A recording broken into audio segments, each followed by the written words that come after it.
नमस्कार दोस्तों, आपका स्वागत है हमारी आज की वीडियो में। आज इस भारत को हम देखते हैं वो बेहद आधुनिक और विकसित है। आज हमारे चारों तरफ हाई स्पीड कार, मोबाइल से लेकर एक एडवांस टेक्नोलॉजी है। हमारे आसपास के लोग जीन्स टी शर्ट में घूमते हैं, लेकिन क्या ये असली भारत है?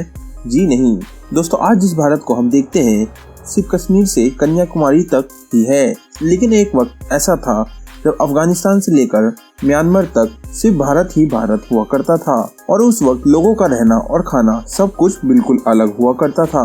और आज की वीडियो में हम आपको वही दिखाएंगे कि अपना देश 1800 में कैसा लगता था।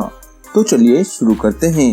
अंग्रेजों के भारत आने की बात करें तो उन्होंने 16वीं शताब्दी में भारत में दस्तक दी थी। जब 1631 में यहाँ शाहजहां ताजमहल बना रहा था, तब दूसरी तरफ अंग्रेज भारत में पैर पसारने की कोशिश कर रहे थे। इसके बाद भारत में छोटे बड़े कई राज्य के अलावा दो बड़ी ताकतें बची थी, जिनमें से एक थी औरंगजेब की मुगलिय सल्तनत और दूसरी थी मराठा साम्राज्य। अंग्रेजों ने इंतजार किया कि ये दोनों आपस में लड़े और हम बीच में बाजी मार ले, इसलिए अंग्रेजों ने कई प्रयत्न भी किए और इतने सालों बाद अंग्रेज धीरे धीरे अलग अलग जगह पर भारत की सत्ता में आने लगे और उनके इरादों को कामयाब होने में 100 सालों से भी ज्यादा साल लग गए। और फिर साल आया 1800। ये वो दौर था जब मुगलों की सल्तनत खत्म हो चुकी थी और ईस्ट इंडिया कंपनी के साथ अंग्रेज भारत में अपने पैर जमा चुके थे। तो चलिए दोस्तों, अब जानते हैं साल 1800 में अपना भारत कैसा था। पहनावा, ये वो दौर था जब भारत दुनिया में भी कोई बड़ी टेक्नोलॉजी नहीं हुआ करती थी। लोग आपस में कुछ खास कनेक्ट नहीं थे। जहां आज के भारत के पहनावे पर पश्चिमी सभ्यता का प्रभाव है, वहीं उस वक्त ऐसा नहीं था। हमारे यहाँ ज्यादातर लोग धोती गमछा पहना करते थे और बहुत अमीर लोग कुर्ता पहन लिया करते थे। बाद में अंग्रेजों की शर्ट और टी शर्ट को भी कुर्ता ही कहा जाने लगा। और आज भी आप उत्तर प्रदेश या पश्चिमी बिहार में जाए तो बड़े बुजुर्ग लोग शर्ट और टी शर्ट को कुर्ता ही कहते हैं। आबादी, जहां आज आपको हर जगह खूब भीड़ भाड़ देखने को मिलती है, तो वहीं उस वक्त ऐसा कुछ नहीं था। उस समय ज्यादातर जगहों पर भीड़ भाड़ नहीं हुआ करती थी। पूरे भारत में करीब 16 करोड़ लोग ही थे और यहाँ पर पूरे भारत से हमारा मतलब है कि अखंड भारत जो पाकिस्तान, बांग्लादेश, बर्मा और अफगानिस्तान से मिलकर बना था। यानी जहाँ आज के इतने से भारत में 130 करोड़ से ज्यादा की आबादी है, वहीं इन 5 देशों के एरिया में उस वक्त सिर्फ 16 करोड़ लोग ही रहा करते थे। किसानी, उस समय भारत में बहुत ज्यादा प्रोफेशन नहीं हुआ करते थे, तो ज्यादातर लोग खेती ही किया करते थे। उस वक्त भारत में मुख्य तौर पर नील, कॉटन, अफीम, गेहूं और धान की खेती होती थी, जिसे अंग्रेज ग्लोबल मार्केट में अच्छी कीमतों में बेचते थे। ये किसान पूरा दिन खेती बाड़ी और पशुपालन करते थे और शाम को अपने घरों में आकर भजन कीर्तन सत्संग किया करते थे।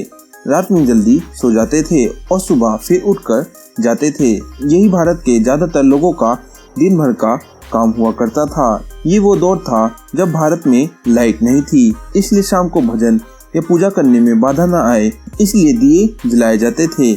इस दौर में जातिवाद बहुत हुआ करता था।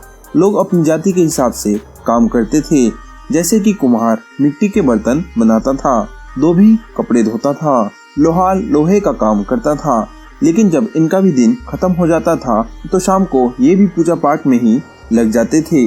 शहर, ये तो हुई गांव की बात। उस समय इतने गांव थे कि गांव ही भारत को रिप्रेजेंट करते थे। शहर बहुत कम हुआ करते थे।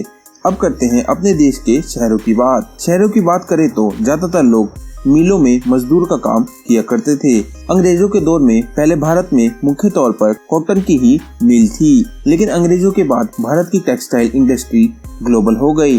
वहीं दूसरी ओर हैंडलूम इंडस्ट्री अपने पतन की तरफ जा रही थी। इन मिलों में हाथों से ही सारी कारीगरी की जाती थी और लखनऊ और बनारस के हैंडलूम इंडस्ट्री की धूम दुनिया भर में हो गई थी। उस समय लोगों का काम बहुत मेहनत का हुआ करता था, क्योंकि उस समय ना तो बिजली थी और न ही आज के जैसी कोई आधुनिक टेक्नोलॉजी। लगभग सारा काम हाथों से ही किया जाता था। भारत में बिजली 1879 में आई थी और ये सिर्फ शहरों में आई थी। भारत के गांव-गांव में बिजली पहुंचने में अभी कई साल लग गए। 1800 से पहले भारत अपनी कमाल की कारीगरी के लिए मशहूर था। यूपी से बंगाल तक भारतीय क्लॉथ इंडस्ट्री का बोलबाला था। लेकिन ब्रिटिश के आने के बाद ये इंडस्ट्री पतन की ओर बढ़ने लगी। इसकी वजह साफ थी, भारत के कपड़ों की क्वालिटी तो अच्छी थी, पर इन्हें बनने में वक्त और मजदूर दोनों लगते थे, जबकि ब्रिटेन अपनी फैक्ट्रियों में कम टाइम में मशीनों के जरिए रेडीमेड कपड़े तैयार कर लेते थे, जो कीमत में भी भारतीय कपड़ों से काफी सस्ते थे।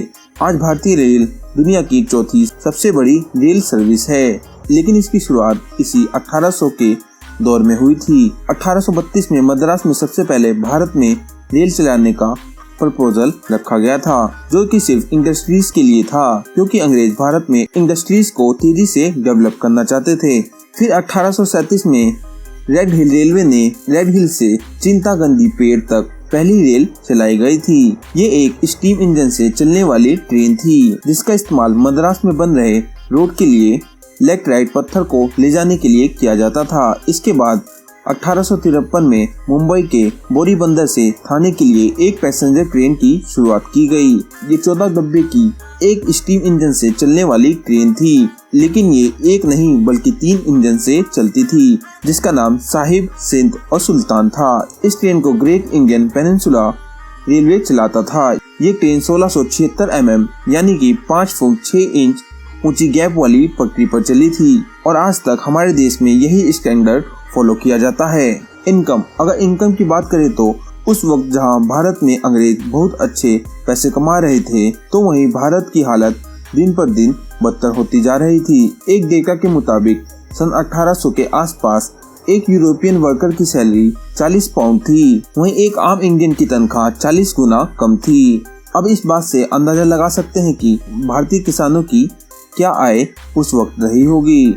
ऊपर से किसान हर साल बाढ़, सूखे के साथ साथ उन पर लगे लगान की मार से भी परेशान रहते थे। उस समय कुछ अमीर लोग ही हुआ करते थे, जिनमें से सब नहीं लेकिन कुछ लोग हमेशा इस फिराक में रहते थे कि अंग्रेजों के साथ उनकी दोस्ती हो जाए, और कुछ अमीर अपनी सूझबूझ से ठीक ठाक पैसा कमा लेते थे।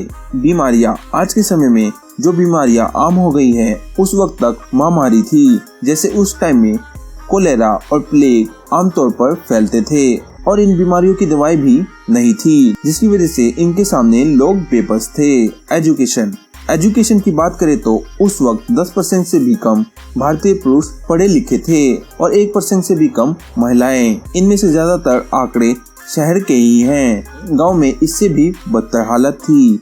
हालांकि ऐसा नहीं था कि बिना पढ़े लिखे लोग स्किल्ड नहीं थे, वो लोग स्किल्ड भी थे और अपने कई कामों में माहिर भी थे, लेकिन कम पढ़े लिखे होने के कारण लगान जैसी चीजों में डील नहीं कर सकते थे।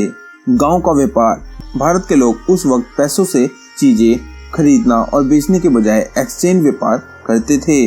जैसे एक मटके के बदले 6 किलो चावल, 5 किलो आटे के बदले 5 किलो दाल। ज्यादातर गाँव में ऐसे ही व्यापार होता था।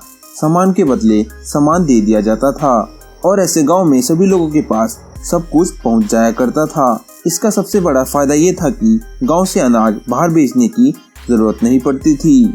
दोस्तों, कुल जमा बात यह है कि 18वीं शताब्दी का भारत कुछ ऐसा था कि कुछ चीजें बहुत ही अच्छी थी, कुछ बहुत ही खराब। मकान बेशक कच्चे थे, मगर लोग उस वक्त अच्छे थे। लालच और धोखेबाजी जैसी चीजों से लोगों का उस वक्त कोई वास्ता नहीं था। आपको क्या लगता है, उस वक्त के भारत में कौन कौन सी चीजें हैं जो आज के भारत में होनी चाहिए? हमें कमेंट में जरूर बताएं। अगर आप हमारे चैनल पर नए हैं तो वीडियो को लाइक और चैनल को सब्सक्राइब कर लीजिए। हम फिर मिलेंगे एक नई वीडियो में, तब तक के लिए अलविदा।